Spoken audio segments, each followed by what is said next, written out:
Centenas de israelenses ficaram feridos apenas nas últimas 24 horas, enquanto entramos na quarta semana da guerra com o Irã. Esta é a I24 News em inglês. Sou Nicole Zedek, ao vivo de Tel Aviv, com suas atualizações.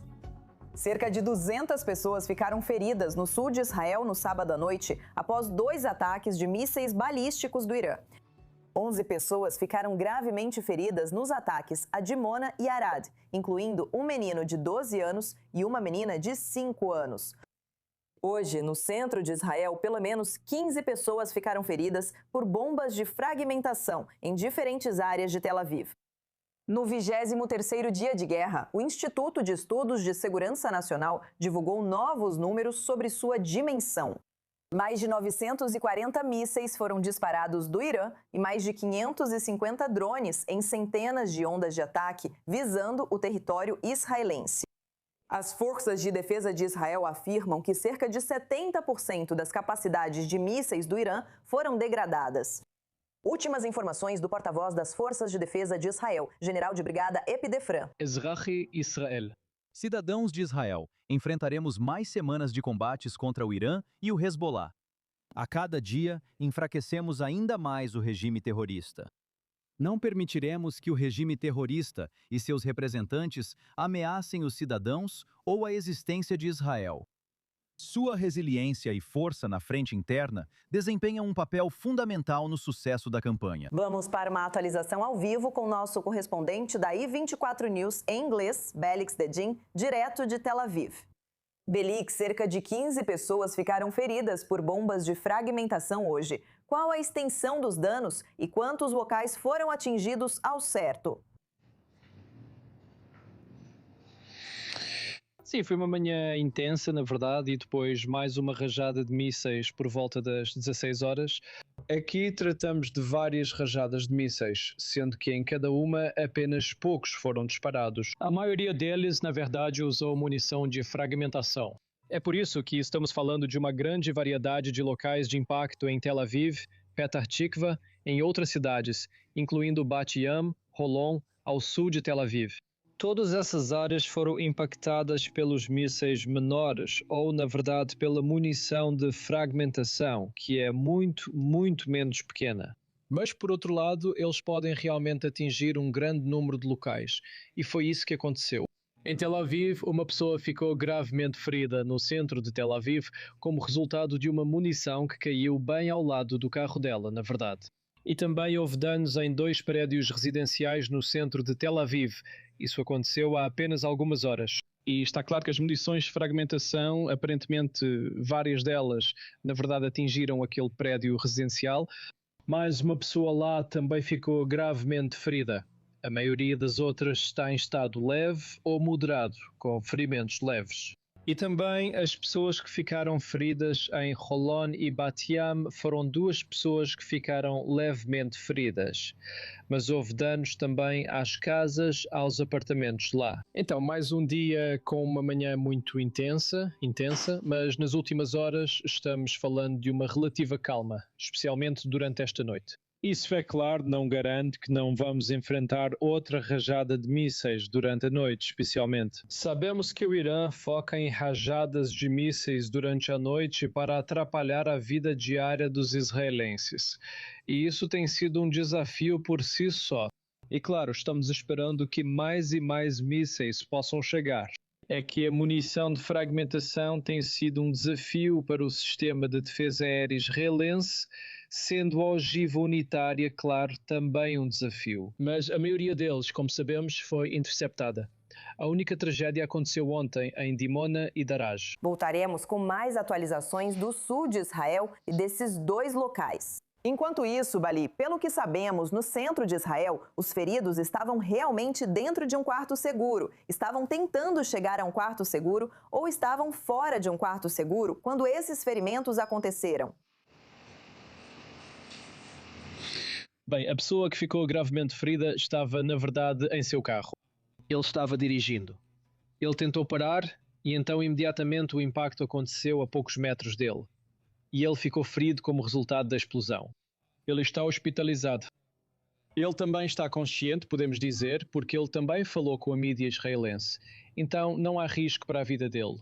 As outras pessoas que provavelmente ficaram feridas, algumas delas estavam no estacionamento subterrâneo, mas a maioria das que estavam dentro do quarto seguro ou de algum abrigo saiu de lá sem nenhum arranhão. Então isso enfatiza mais uma vez a importância de ir para um abrigo, especialmente quando estamos falando dessas munições de fragmentação que o Irã vem usando desde o início da guerra. Isso pode causar muitos danos, embora seu impacto seja muito menos severo do que o da ogiva unitária. Mas, definitivamente, quando estamos falando de dezenas de bombas menores, isso por si só, é claro, é algo que precisa ser considerado. E as pessoas precisam ser cautelosas. Muito bem, Belik, com essa atualização direto do centro de Israel. Obrigada pela cobertura no local. Vou trazer a conversa para o estúdio com a correspondente sênior do Oriente Médio da I24 News, Ariel Ozhan, e o analista de segurança Yaakov Lapin, do Lapin Assessment. Obrigada pela presença. Temos várias atualizações para discutir. Yaakov, começo com você. Como vimos nas últimas 24 horas, centenas de feridos, embora a maioria em estado leve, mas dezenas em estado grave. Há alguma novidade sobre esses lançamentos recentes do Irã? Ou essa é uma ameaça à qual a população já está acostumada? Infelizmente, vimos várias vezes que passaram pelos sistemas de defesa. Esses mísseis não são novidade. As forças de defesa de Israel já confirmaram isso, pois foram lançados antes e interceptados. Esses são mísseis do tipo Gadar. Eles são uma mistura de combustível líquido e combustível sólido. São mísseis avançados, mas nada que as defesas aéreas israelenses não tenham lidado com sucesso no passado. Eles precisam analisar por que ocorreram 2 pontos de falha seguidos. As forças de defesa de Israel afirmam que cada falha foi independente, sem ligação entre elas. Eles estão revisando isso com urgência e vimos que o sistema de defesa aérea funciona bem hoje. No fim, vamos ampliar a visão por um momento. Mais de 400 mísseis balísticos foram disparados pelo Irã contra Israel especificamente desde que essa guerra começou. A taxa de interceptação está em 92%, de acordo com dados das Forças de Defesa de Israel. E desses mais de 400 mísseis, podemos contar 4 locais de impacto direto. Então, todos esses números se somam, tudo faz sentido. Cada local de impacto é muito perigoso. São ogivas grandes, de meia a 1 tonelada, capazes de destruir bairros inteiros. Então, o fato de ninguém ter morrido ontem à noite é um verdadeiro milagre. E se Deus quiser, ninguém vai perder a vida nesse ataque. A população enfrenta o mesmo nível de ameaça das últimas 3 semanas. O ataque iraniano, o tamanho dos ataques, não estou falando da frequência, que é algo enganoso porque é feito para nos fazer pensar que os iranianos estão com força total e podem continuar. Os ataques diminuíram de 80% a 90% em relação às primeiras 48 horas. Então eles estão cometendo crimes de guerra assimétricos e tentando sinalizar que ainda estão nisso, fazendo com que a gente corra para abrigos e atacando civis. Some-se a isso pontos específicos de falha nas defesas aéreas que não se repetiram. E essa é a situação em que estamos nesta noite. Certo, Ariel. Após 3 semanas de guerra, temos agora uma atualização do porta-voz das FDI, general de brigada F. Defrim. Semanas restantes de combates. Quais são os objetivos? Onde estamos? A principal questão é: há um cronograma definido para o futuro desta guerra? Já se passaram 3 semanas e ele diz que faltam mais algumas. Ontem, o chefe do Estado-Maior das FDI, Eyal Zamir, afirmou que estamos na metade do caminho. Então isso te dá uma ideia do prazo com o qual estamos lidando. Mas, novamente, as coisas podem mudar muito rapidamente à medida que essa operação se prolonga. No final das contas, os alvos continuam os mesmos, só que são muitos deles. Atacar as capacidades ofensivas do Irã, sua habilidade de lançar mísseis balísticos contra Israel e seus vizinhos. Atacar seus estoques, os lançadores, assim como as instalações de produção. Assim, quando essa guerra acabar, seja em algumas semanas ou mais, eles não poderão reconstruir suas capacidades logo em seguida. Diferente da situação após a guerra de 12 dias em junho, quando eles conseguiram, no intervalo de 8 meses, produzir pelo menos 1000 mísseis balísticos, muitos dos quais estão sendo lançados contra Israel e os vizinhos do Irã. Assim, além dos mísseis balísticos, também as instalações nucleares que vemos a cada poucos dias. Outro ataque que atingiu a instalação de Natanz não foi realizado por Israel. Aliás, mesmo assim, o Irã retaliou contra Israel por esse ataque. Mas também indo atrás de alvos relacionados ao comando e controle do Irã, seu aparato de repressão, a Basij, a segurança interna, mas não apenas instalações. Os comandantes indo atrás dos postos de controle nas ruas. Realmente, no nível de desdobramento tático, Israel está mirando nos elementos repressivos do Irã. E esses alvos estão sendo atingidos diariamente, eles vão continuar sendo atingidos.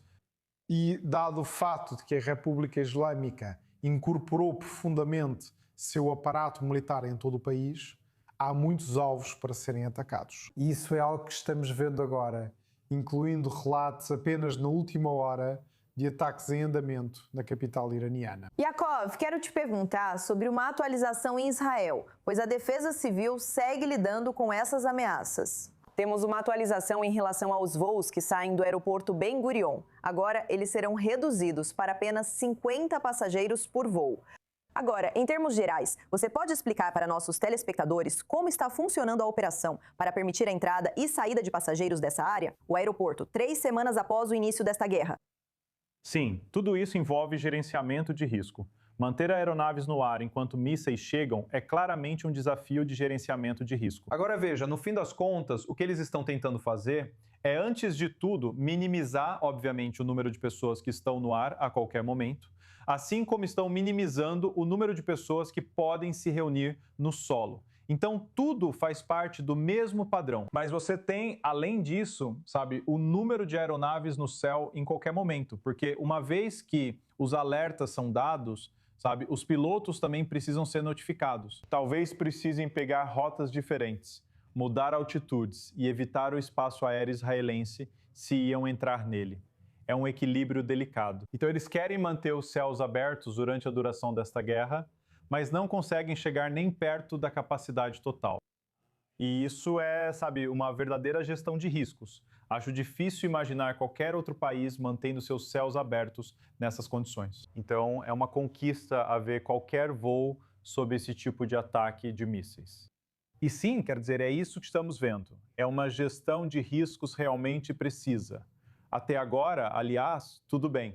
Mas é claro, muitos planos de viagem foram interrompidos e há muitas pessoas muito desapontadas. Bem, vou afirmar que para todos os voos de chegada, os voos de resgate que trazem israelenses presos no exterior para o meio desta guerra, o que chega a ser quase cômico para alguns dos nossos telespectadores, que os voos de resgate estão trazendo eles de volta para cá, esses voos ainda estão acontecendo conforme o planejado. Na verdade, a redução de capacidade é nos voos de saída. Para quem tenta voltar, esses aviões ainda estão programados. Agora, enquanto isso, vamos voltar nossa atenção para o Irã, já que o Irã está aumentando sua retórica em resposta às ameaças do presidente dos Estados Unidos, Donald Trump. Trump deu um ultimato de 48 horas para o Irã abrir totalmente o Estreito de Hormuz, ou disse que os Estados Unidos vão atacar e obliterar as maiores usinas de energia de Teherã. A Guarda Revolucionária Islâmica alertou que se a infraestrutura de energia do Irã for atacada, Teherã fechará o Estreito de Hormuz e atacará instalações energéticas na região. Para aprofundar o tema, recebemos a professora Meir Litvak, diretora do Centro de Estudos Iranianos da Universidade de Tel Aviv. Tenho que dizer, já se passaram quase 24 horas desse ultimato de 48 horas do presidente dos Estados Unidos. Qual é a probabilidade de que o Irã feche completamente o Estreito de Hormuz? Isso é mais uma retórica de vai e vem entre o Irã e os Estados Unidos? É difícil prever o que os iranianos farão nas próximas 24 horas. Parece que os iranianos sentem que, neste momento, eles têm a vantagem porque, basicamente, têm um domínio, um controle sobre a economia mundial. E eles acreditam nisso. Haverá pressão crescente sobre Trump para encerrar a guerra. Se eles abrirem os estreitos, isso significa que perderão sua melhor vantagem sobre o Ocidente. E, portanto, eles vão resistir o máximo possível, considerando a exigência de Trump. Em segundo lugar, como a exigência de Trump pode soar como rendição humilhante, isso novamente ameaçaria o regime internamente. Portanto, é improvável que eles cumpram completamente a exigência dele. Novamente, eu posso, porém, eu não posso fazer previsões.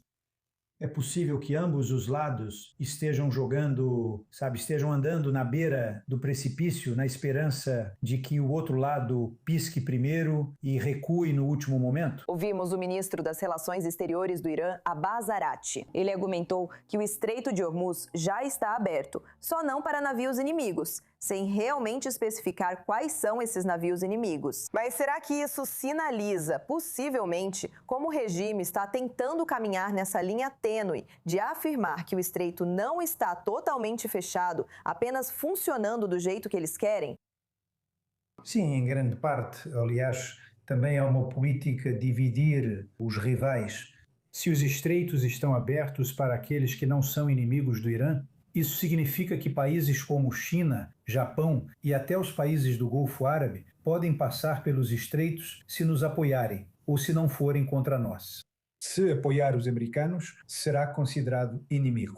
A ideia aqui talvez seja isolar os Estados Unidos de seus aliados, os países do Golfo Árabe, e de possíveis, digamos, rivais ou adversários como a China e outros países que não necessariamente aceitam a política americana contra o Irã. Professora Litvak, o príncipe herdeiro exilado Reza Pahlavi publicou nas redes sociais dizendo que a infraestrutura civil do Irã pertence ao povo iraniano e ao futuro de um Irã livre. E ele pediu tanto a Trump quanto a Netanyahu que poupassem a infraestrutura civil e atacassem apenas alvos do regime.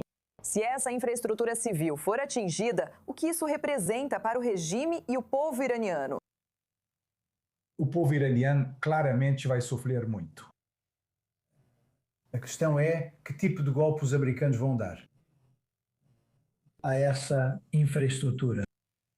Se será um golpe tão devastador que paralise o sistema iraniano, impedindo o funcionamento do Estado. Isso poderia ser uma grande conquista tática militar para os Estados Unidos.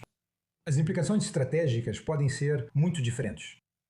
Devemos lembrar que Trump se colocou numa situação séria, ficando, de certa forma, preso à própria retórica. Ele reduziu seu espaço de manobra e não tem escolha a não ser, de certa forma, tomar medidas extremas para se livrar do problema em que se meteu. E, portanto, ele pode não ouvir o que Reza Pahlavi está pedindo, porque pode preferir, novamente, o sucesso militar de curto prazo, ao invés de pensar a longo prazo sobre as futuras relações entre Estados Unidos e Irã. Ao mesmo tempo, novamente, Trump pode estar contando que os iranianos vão recuar no último momento e farão alguma concessão. Devemos ficar atentos a isso nas próximas 24 horas. Professora Litvak, eu também queria te perguntar sobre esse lançamento mais recente que vimos do Irã, mirando a base militar Diego Garcia dos Estados Unidos e do Reino Unido. O Irã errou ao atacar essa base, revelando que, apesar de alegarem mísseis balísticos de até 2.000 quilômetros de alcance, na verdade, possuem alcance 2 vezes maior. Revelar essas capacidades pode prejudicar o regime? Não necessariamente, porque, de qualquer forma, não são muitas pessoas que acreditam no Irã mesmo. E eu acho que os iranianos se encontram numa situação em que se importam menos se o mundo vai acreditar neles ou não, e mais se conseguem projetar poder e mostrar para os Estados Unidos que não vão se render, mas sim que se sentem confiantes e poderosos. Eles podem querer separar britânicos e americanos de novo. Eles dizem aqui é uma base britânica. Podemos punir os britânicos. Ou você, se for britânico, entende o recado e abandona os americanos. Então, eu acho que o cálculo do Irã entre, digamos, benefícios estratégicos e o que quer que o mundo pense deles, os benefícios estratégicos têm prioridade sobre qualquer outra consideração. Certo, professora Meir Litvak, é um prazer recebê-la hoje na I24 News e saber mais sobre as reais capacidades do regime neste momento. Muito obrigada. O prazer é meu. Bem, voltando aqui ao estúdio, Yankov, quero falar mais sobre essa tentativa de ataque à base de Diego Garcia. O que essa tentativa de lançar um míssil revela sobre as reais capacidades do Irã atualmente? O chefe do Estado-Maior das Forças de Defesa de Israel comentou sobre um míssil de 2 estágios usado no ataque à ilha, mas nenhum atingiu o alvo. 4.000 quilômetros. Isso coloca a maioria das capitais europeias ao alcance desse tipo de míssil iraniano. Esse é um alcance que eles negaram por anos que estavam desenvolvendo e agora eles produzem e disparam. Então isso nos diz tudo o que precisamos saber. E, aliás, eles já atacaram um membro da União Europeia, no caso, Chipre, durante essa guerra. Então, um membro da União Europeia já foi atacado. Agora eles lançam mísseis de 4.000 quilômetros, que alcançam capitais europeias distantes do Irã. Então, se ainda restam dúvidas de que o Irã é uma ameaça global, basta questionar por que o país desenvolve mísseis desse alcance. A única resposta é que eles podem ameaçar e aterrorizar capitais ocidentais, assim como vem fazendo com Israel e os Estados Árabes do Golfo. Em relação ao míssil em si, vale a pena destacar. Acho que há cerca de uma semana o Centro de Pesquisa Espacial do Irã, em Teherã, foi atingido. Houve muitas imagens dramáticas desse grande ataque israelense. Um dos motivos de ter sido atingido é que o Irã desenvolve mísseis balísticos de longo alcance sob disfarce de programa espacial. Esses lançadores de múltiplos estágios usados para levar satélites iranianos ao espaço utilizam praticamente a mesma tecnologia necessária para o Irã lançar mísseis balísticos intercontinentais. Isso serviu como camuflagem para pesquisa e desenvolvimento de ICBMs. Além disso, ao lançar satélites, eles obtêm dupla vantagem. Por isso, o centro foi atacado. E agora esse míssil foi lançado, 2 deles. Então vemos que os iranianos não há dúvida alguma de que eles estão trabalhando diretamente para ameaçar cidades ocidentais. E é por isso que a decisão do presidente Trump de entrar nessa guerra foi tão estrategicamente acertada. O Irã é uma ameaça direta à segurança americana. Não há dúvida alguma sobre isso. Aqui está a prova. Isso certamente é algo que continuamos a ver, especialmente após 23 dias de guerra. Ariel, quero te perguntar sobre o Estreito de Hormuz, sobre as mensagens que estamos ouvindo do Irã. Eles não estão fechando o Estreito de Hormuz, mas o que realmente está acontecendo com o Estreito agora? O que está entrando? O que está saindo? Eu sei que alguns países fecharam acordo com o Irã para seus navios passarem, mas a maioria do mundo ainda sofre com bloqueio. Olha, tecnicamente o Estreito está aberto, não está fechado, só que está sob controle do Irã. E eles estão extorquindo o mundo. É isso que está acontecendo. O Estreito está aberto. Se quiser passar, vá por sua conta e risco, pois é o Irã que está extorquindo quem tenta atravessar. Até eles estão dizendo que qualquer um que se atreva a fazer isso. No fim das contas, estamos falando de um estreito por onde passam 150 embarcações em um dia normal. Agora, estamos falando de menos de 10. E quando você tem 20% do petróleo do mundo passando por ali, é só fazer as contas.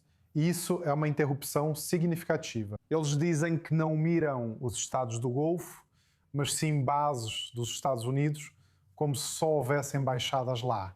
E que é isso que estão atingindo.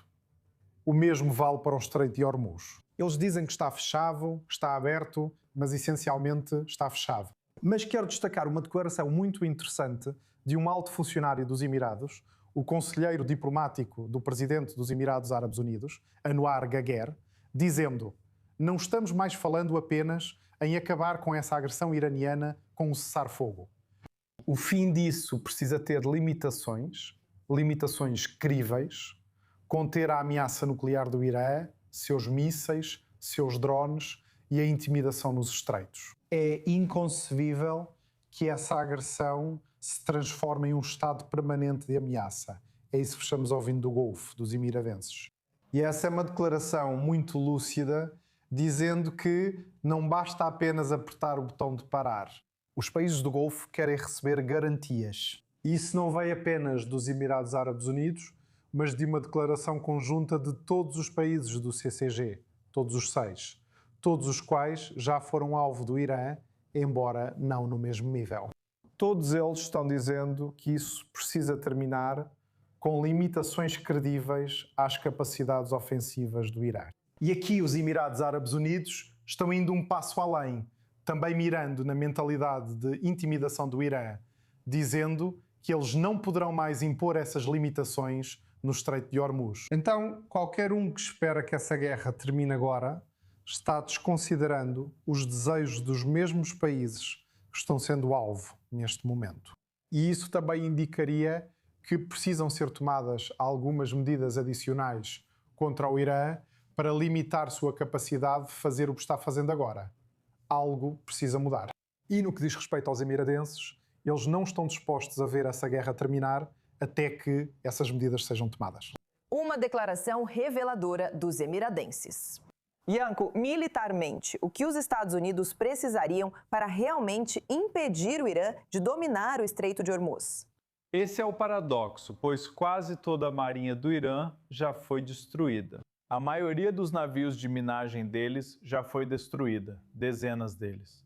Então, a capacidade do Irã de ameaçar o Estreito de Hormuz já está muito reduzida. E mesmo que a guerra parasse agora, se os Estados Unidos e outros países fornecessem escolta naval para esses petroleiros, isso já seria suficiente para permitir que o tráfego fosse retomado. Acho que o Irã poderia agir de forma assimétrica e tática agora, atacando-os talvez com mísseis de cruzeiro superfície-mar, pois provavelmente ainda possuem alguns. Talvez barcos pequenos possam atacá-los com minas e outros meios. Mas toda a capacidade principal dos iranianos de fechar o Estreito de Hormuz já foi significativamente degradada. Então estamos meio que discutindo algo que ficou no passado e que a nova realidade ainda não foi testada. As seguradoras e companhias de seguro estão receosas e todos têm medo de navegar ali. Acredito que, se as grandes potências fornecessem recursos navais, perceberiam que provavelmente poderiam atravessar o estreito sem grandes problemas.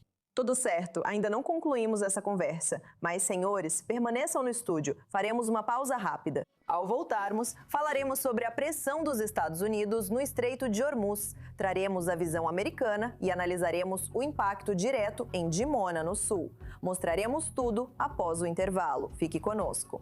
Mais de 30 pessoas ficaram feridas na noite de sábado quando um míssil balístico atingiu a cidade de Dimona, no sul, uma área residencial que também fica próxima a uma instalação de pesquisa nuclear. Mas essa instalação não foi atingida.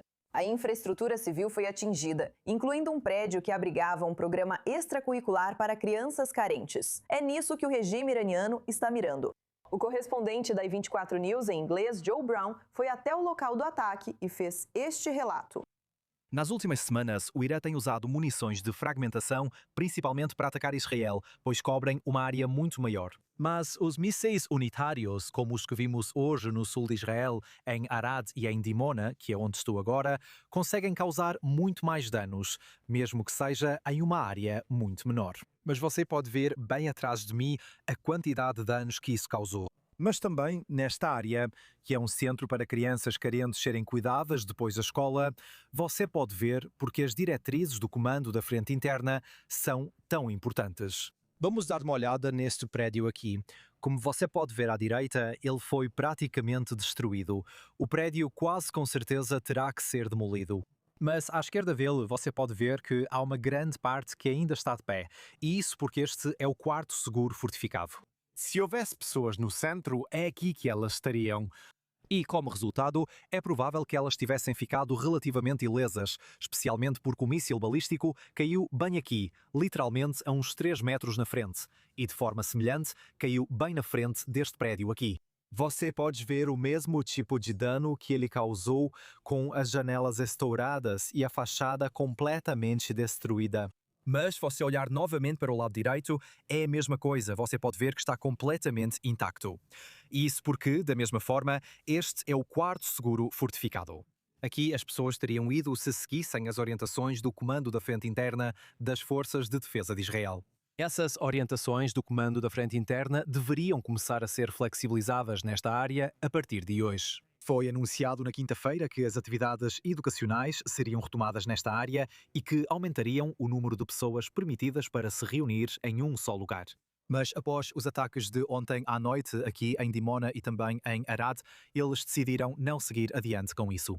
Eles decidiram limitar ao mesmo nível que está em Tel Aviv e Jerusalém, onde as escolas ainda estão fechadas. E isso é uma coisa muito boa. Como eu disse, este é um centro para crianças que viriam para cá depois da escola.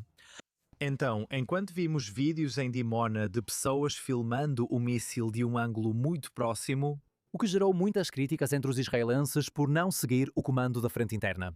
Ao mesmo tempo, ao mesmo tempo. O próprio comando da Frente Interna pode ser acusado de ser um pouco leniente demais, querendo tentar reaquecer a economia rápido demais, na verdade. Mas eles decidiram que a prioridade é a saúde e a segurança dos cidadãos israelenses. No momento, isso tem-se mostrado bem-sucedido. Ninguém morreu aqui, apesar da enorme quantidade de destruição ao meu redor, cenas quase apocalípticas. As forças de defesa de Israel orientam que as pessoas sigam as instruções do comando da Frente Interna. Ao ouvir a primeira sirene, ela avisa com 5 a 10 minutos de antecedência. Aproxime-se de um abrigo e, quando ouvir as sirenes de verdade, você deve ir para um abrigo o mais rápido possível e permanecer lá. Assim, você pode acabar como se estivesse nesta parte do prédio, em vez de outra. O presidente dos Estados Unidos, Donald Trump, está dando um ultimato ao Irã. Abra o Estreito de Hormuz em até 48 horas ou enfrente uma ação militar dos Estados Unidos. Trump postou no Truth Social: se o Irã não abrir totalmente e sem ameaças o Estreito de Hormuz, os Estados Unidos da América vão atacar e obliterar várias usinas de energia deles, começando pela maior primeiro. A postagem de Trump ocorre após ele afirmar a repórteres na sexta-feira que abrir o estreito é uma manobra militar simples. Ainda restam muitas perguntas em relação a esse cronograma que foi estabelecido agora.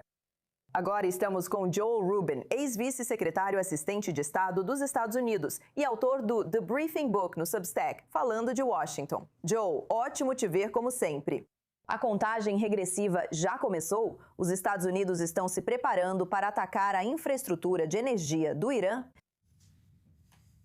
Sim, Nicole, é um prazer estar com você. Acho que a contagem regressiva já começou. Eu não acho que ninguém deva ter ilusões sobre os prazos que o presidente Trump estabelece, porque ele já mostrou que está disposto a seguir esses prazos repetidas vezes, inclusive voltando à guerra em junho passado. Então, na verdade, há algumas políticas diferentes que estão se cruzando neste momento. Uma delas, claro, é tentar encontrar uma maneira de reduzir o excesso de oferta de petróleo no mercado global e o fluxo que foi interrompido por esse fechamento do estreito. Isso vemos na redução de sanções, por exemplo, sobre o petróleo iraniano no mar, ampliando o campo de batalha, como disse o presidente. Ele afirma que, se não fizerem o que queremos, aumentaremos a pressão e as consequências serão piores. E claro, os Estados Unidos também estão tentando conseguir o apoio dos aliados da OTAN para realmente tomar uma posição e ajudar nos esforços para abrir o estreito. Acredito que o presidente fala sério e que o regime iraniano deve considerar isso seriamente. Até agora, o regime não parece levar isso a sério. O ministro das Relações Exteriores do Irã, Abbas Araghchi, afirmou que o Estreito de Hormuz está aberto, exceto para navios inimigos. Então, Joel, o que realmente seria necessário para diminuir a tensão neste momento? Você mencionou a pressão econômica que Trump está enfrentando. Teherã também sabe disso. Então, existe algum tipo de saída? Sim, Nicole, essa é a estratégia, essa é a grande jogada que Teherã tem, que é tentar aumentar a dor econômica aqui nos Estados Unidos. Veja, há medidas simples que o regime poderia tomar para encerrar essa guerra. Primeiro, poderia parar de lançar mísseis e entregar sua infraestrutura nuclear. Assim, a guerra terminaria. Essa é a minha avaliação. Mas se não fizer isso, vai haver uma expansão. E, sabe, para o regime, eles claramente mostraram que querem continuar lutando e estão se entrincheirando enquanto estão sendo enfraquecidos. Então, a curto prazo, vai acontecer, eu acho, o que o presidente disse, e ao que você se referiu antes, algum tipo de atividade militar. Estamos enviando 5.000 fuzileiros navais também, que podem muito bem desembarcar para tomar algum território ao longo do estreito também. Então, isso provavelmente vai escalar do lado americano, a menos que o Irã decida que não está disposto a administrar esse confronto. E eu não acho, concordando com você, que eles estejam dispostos a parar neste momento. E a pressão dos Estados Unidos sobre outros países para participarem? Sei que no fim de semana, cerca de 22 países assinaram declaração condenando ações do Irã no Estreito de Hormuz e afirmando estar prontos para colaborar na manutenção do estreito aberto. Mas, Joel, por enquanto, são só palavras, sem ação concreta no local. Isso satisfaz o presidente dos Estados Unidos? Não, certamente não é. Mas veja, as medidas já estão em andamento.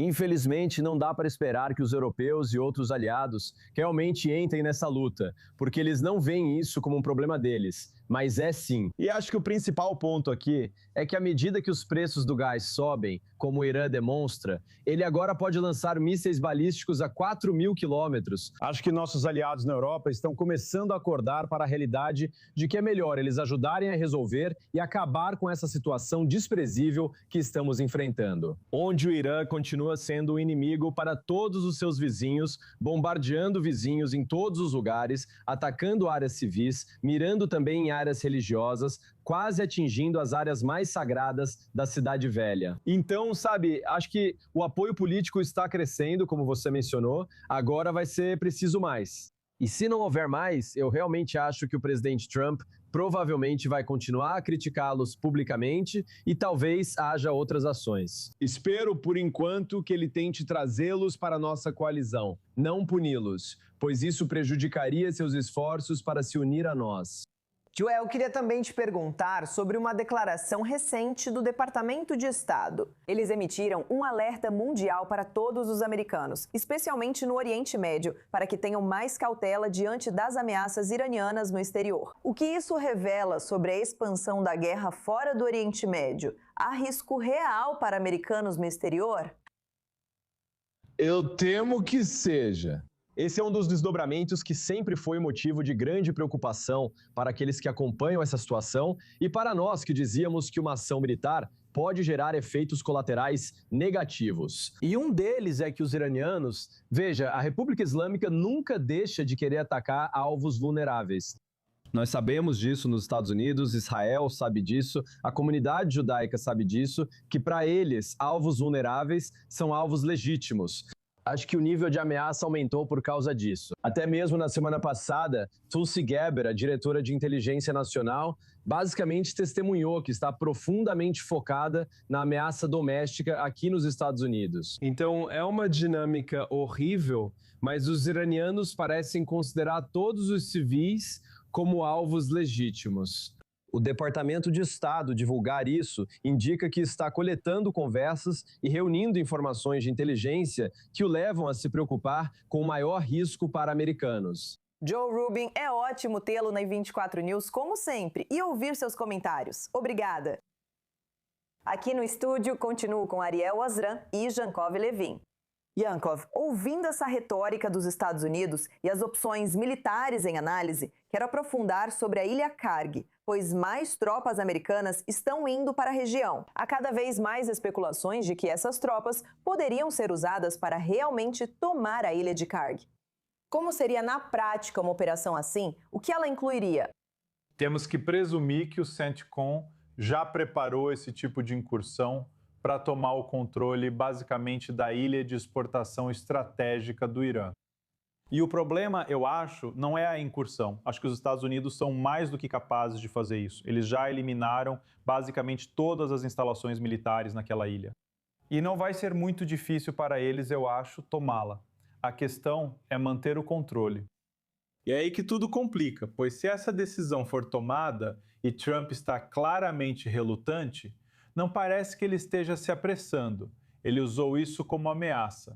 Ele está dizendo aos iranianos: levem minha ameaça a sério. Eu cumpri todas as ameaças que vocês não levaram a sério até agora. Portanto, o Irã não há razão para duvidar que essa ameaça é séria. Mas se eles avançarem e tomarem a ilha de Karg, o que vai acontecer é que os iranianos vão enviar forças para lutar contra os americanos. Isso marcará o início de uma guerra terrestre, o que será problemático para o presidente Trump. Por isso, ele não está se apressando. Ele prometeu que não haveria guerras longas, ele prometeu que não haveria guerras terrestres no Oriente Médio. Veja, ele é totalmente a favor de ações militares rápidas e decisivas que sirvam à segurança e aos interesses americanos, e depois se desengajar. Então, isso seria uma grande ruptura com essa postura se acontecer, e acho que é por isso que ele está relutante. Mas a ameaça é muito real. Eu não duvido que a ameaça seja crível. Acho que é uma ameaça muito crível. A questão é quando a ilha for tomada pelos fuzileiros navais e soldados americanos. Não são muitos agora, mas terão reforços que estão a caminho. A questão é mantê-la. Isso prolongaria significativamente a guerra, porque o Irã nunca concordaria com a cessação das hostilidades se sua ilha estivesse sob controle dos Estados Unidos. E você teria um desenvolvimento significativo, eu diria, de operações terrestres e de guerra. O Irã faria várias tentativas de tornar a vida dos soldados americanos um inferno, lançando ataques assimétricos contra eles. Isso seria uma grande, eu diria, mudança em relação à trajetória atual. Ainda não chegamos lá. Não está claro se a decisão já foi tomada, mas a ameaça definitivamente está na mesa. A opção está disponível, mas não é prioridade para o presidente dos Estados Unidos. Ariel, há novidades sobre a Arábia Saudita ter abatido drones lançados do Irã? O que você pode nos contar? Sim, os sauditas derrubaram 7 drones iranianos na província oriental, é onde ficam as principais instalações de petróleo da Arábia Saudita. Essa também é a área onde o Irã tem lançado dezenas de drones por dia. Até agora, nenhum acertou, mas estamos falando de centenas de drones acumulados só por mira. Um cálculo muito rápido, pelo menos 300 nas últimas 2 semanas, o número pode ser muito maior. Agora, não há números oficiais vindos da Arábia Saudita, mas se você acompanhar as declarações do Ministério da Defesa, pode chegar a esse total muito facilmente. Estamos vendo isso, apesar das reportagens, até mesmo em nosso canal irmão em hebraico, que o Irã decidiu reduzir seus ataques à Arábia Saudita por medo de que os sauditas estejam prestes a enfrentar o Irã militarmente. Estamos vendo que eles ainda estão atacando sistematicamente a Arábia Saudita, especificamente na região rica em petróleo no leste do país. Você mencionou a ameaça de a Arábia Saudita se envolver militarmente. Yaakov, se os sauditas realmente decidirem se envolver, e parece que as reportagens sugerem que o Irã está considerando isso uma ameaça real por parte dos sauditas, como isso mudaria o conflito atual, se é que mudaria? Os sauditas possuem uma força aérea moderna, são capazes, têm muitas munições e um programa de mísseis. Eles criaram esse programa de mísseis visando apenas um inimigo: o Irã. Os mísseis balísticos sauditas estão direcionados exclusivamente ao Irã. Os iranianos não querem esse poder de fogo contra eles. Isso é óbvio, mas acho que eles também não querem ter a imagem de serem, de certa forma, o alvo de uma coalizão que inclui atores regionais. Talvez eles não queiram ter essa imagem. Eles prefeririam muito mais ter a imagem de quem define o tom militar no Golfo, em vez de serem o alvo do poder de fogo vindo do Golfo. Então, acho que há uma questão aqui em termos de imagem. Acho que é uma imagem ruim do ponto de vista iraniano, porque você tem Israel, Estados Unidos, e se a Arábia Saudita se juntar, então você começa a ter uma coalizão real que militarmente se volta contra o Irã. E acho que eles realmente não querem ter essa imagem na região. Mas, novamente, não sabemos como eles pensam. Temos que ser humildes. Esse é um país que todo mundo achava que iria ceder várias vezes antes, mas eles continuam a escalar e não recuam, apostando no jogo de nervos. Então, temos que entender também aqui, Nicole, que estamos na névoa da guerra. E muitas das mensagens e posturas que estamos ouvindo de todos os envolvidos são feitas tanto para os ouvidos do inimigo quanto para o consumo do público em casa. E é nesse contexto que eu acho que temos que entender muitas dessas declarações que estamos ouvindo. Elas são feitas para influenciar as ações do inimigo. Precisamos encarar tudo isso aqui com certo ceticismo. Uma boa perspectiva diante dessa enxurrada de informações que chega não só a nós em Israel, mas também aos nossos inimigos. Senhores, fiquem conosco. Quero mudar o foco para outro tema importante, pois, com a guerra em andamento, cresce a preocupação com as populações vulneráveis de Israel, que muitas vezes não conseguem chegar a um abrigo, mesmo com aviso prévio.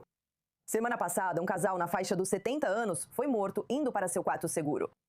Autoridades afirmam que a maioria dos feridos nos ataques recentes não estava em áreas protegidas no impacto, ressaltando os desafios que especialmente os idosos enfrentam nessas emergências.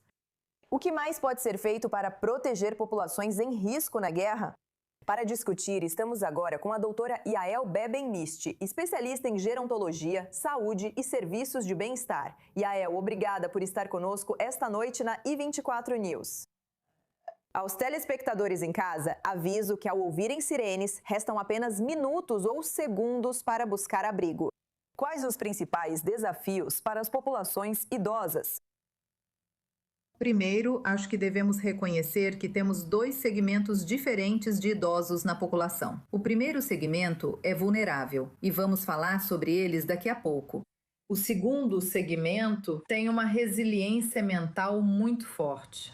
Muitos deles, se não todos, já viveram várias guerras e desenvolveram uma forte resiliência mental. E eles têm a capacidade de oferecer apoio, especialmente para a geração mais jovem.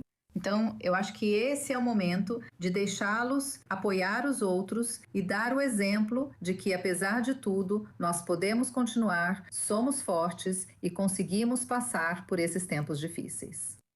Agora, vamos falar novamente sobre pessoas vulneráveis. Em muitas situações, não é só que os idosos não estão seguindo as instruções. Às vezes, é apenas uma questão de circunstâncias infelizes, porque 30 segundos, 2 minutos, até mesmo 5 minutos, nem sempre são suficientes. Especialmente para quem tem dificuldades de mobilidade ou doenças crônicas, ou simplesmente não usou o aparelho auditivo. Então, para quem não tem acesso ao quarto seguro ou a um abrigo, realmente deveria considerar uma solução temporária de moradia alternativa. E, na minha opinião, essa deveria ser uma intervenção do governo. Eles deveriam ter mapeado quartos disponíveis em hotéis ou em residências assistidas e oferecer a essas pessoas a possibilidade de mudar de local.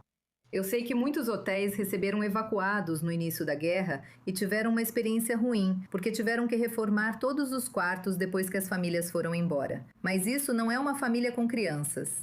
São adultos mais velhos e a probabilidade de haver danos na instalação é menor.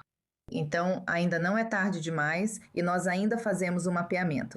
E se não for uma guerra, na minha opinião, essa não será a última guerra que teremos que enfrentar. Mas se não for uma guerra, então há uma chance de que teremos que enfrentar um terremoto ou um incêndio.